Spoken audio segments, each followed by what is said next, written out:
இந்த திருநாட்டில் ஏன் கையை ஏந்த வேணும் வெளிநாட்டில் ஒழுங்காய் பாடுபடு வயல் காட்டில் ஒழுங்காய் பாடுபடு வயல் காட்டில் உயரும் உன் மதிப்பு அயல் நாட்டில் விவசாயி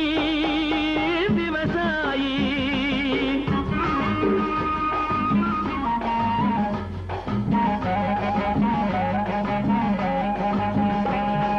கருத்தெல்கும் சிவப்பெல்கும் வேற்றுமையாய் கருதாமல் எல்லோரும் ஒற்றுமையாய் கருத்தெல்கும் சிவப்பெல்கும் வேற்றுமையாய் கருதா